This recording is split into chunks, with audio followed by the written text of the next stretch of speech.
Hello friends, நம்ம இன்னைக்கு என்ன ரெசிபி பார்க்க போறோம் அப்படின்னா சுண்டக்காய் சாம்பார் தாங்க பார்க்க போறோம். சுண்டக்காய், வாழைக்காய், கத்திரிக்காய்லாம் சேர்த்து ஒரு சாம்பார் வைக்க போறோம். இது ரொம்ப ரொம்ப ஈஸியா சிம்பிளா சீக்கிரம் பண்ணிடலாம். டேஸ்ட் வந்து அருமையா இருக்கும். நான் சொல்லித்தர மெத்தடில் செஞ்சீங்கன்னா சுவை சூப்பரா இருக்குங்க. இந்த வீடியோ ஃபுல்லா பாருங்க. வாங்க எப்படி செய்யலான்னு பார்க்கலாம். ஸ்டவ் ஆன் பண்ணி ஒரு கடாயை வச்சிருக்கேன். 2 ஸ்பூன் ஆயில் விட்டுக்கலாம். ஆயில் ஹீட் ஆனதும் கடுகு, உளுத்தம்பருப்பு பொரிஞ்சதுக்கு அப்புறம் ஒரு வரமிளகா, ஒரு கருவேப்பிலை சேர்த்து ஒரு பல்லாரி வெங்காயம்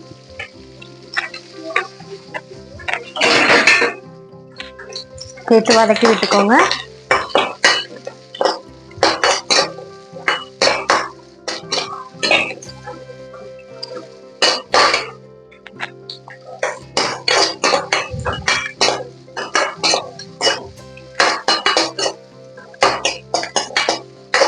லைட்டா வதங்கினா போதும். சின்னதா ஒரு தக்காளி அரிஞ்சு வச்சிருந்தேன், அதையும் இதுல சேர்த்து வதக்கி விட்டுக்கலாம்.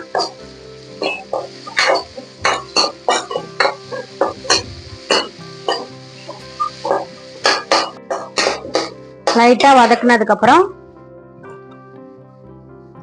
நம்ம அரிஞ்சு வச்சிருக்க காய், சுண்டைக்காய் எல்லாத்தையும் சேர்த்துக்கலாம். கத்திரிக்காய், வாழைக்காய், சுண்டைக்காய் இது 3 தான் இன்னைக்கு சேர்த்திருக்கேன் நான் சாம்பாருக்கு.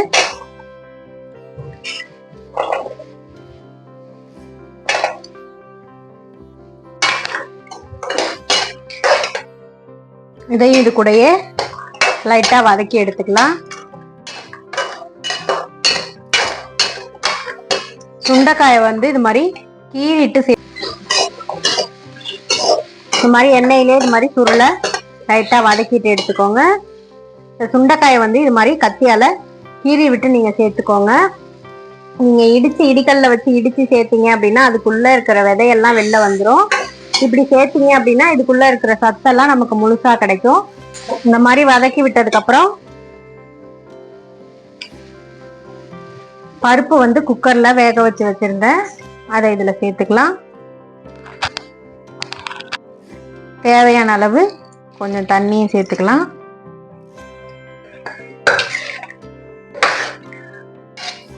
தனி மிளகாய் தூள் 1 ஸ்பூன், சாம்பார் பொடி 1 ஸ்பூன்,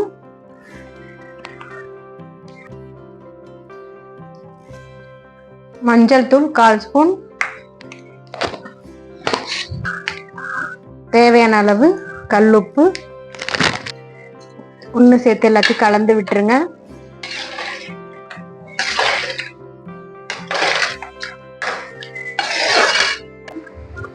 நல்லா கொதிச்சு காயெல்லாம் நல்லா வெந்திருக்கு பாருங்க. இந்த ஸ்டேஜ்ல நம்ம புளி ஊத்திக்கலாம். ஒரு நெல்லிக்காய் சைஸுக்கு புளி ஊற வச்சிருந்தேன், அதை கரைச்சிட்டு சேர்த்தாச்சு. சின்ன மிக்சி ஜார்ல 2 ஸ்பூன் துருவின தேங்காய் சேர்த்திருக்கேன். அதுல 1/4 ஸ்பூன் சோம்பு சேர்த்து கொஞ்சம் கொரகொரப்பா அரைச்சிட்டு வந்துடலாம். புளி ஊத்தினதுக்கு அப்புறம் நல்லா குழம்பு கொதிச்சு வந்து நல்லா சுண்டி வந்திருக்கு பாருங்க. காய் எல்லாம் ஒத்தாப்புல நல்லா வெந்துருச்சு. இந்த ஸ்டேஜ்ல நம்ம அரைச்சிட்டு வந்த தேங்காய் விழுத சேர்த்துடலாம். இந்த மாதிரி கொரகொரப்பா அரைச்சிட்டு வந்திருக்கேன். தேங்காய் நிறைய சேர்த்தோம் அப்படின்னா நல்லா இருக்காது, நமக்கு கொஞ்சமா சேர்த்தாதான் டேஸ்ட் கொடுக்கும். கொஞ்சமா மிக்சி கழுவுன தண்ணி சேர்த்துக்கிறேன். தண்ணி இனிமே சேர்க்க வேணாம், மாதிரி திக்காவே வச்சுக்கோங்க.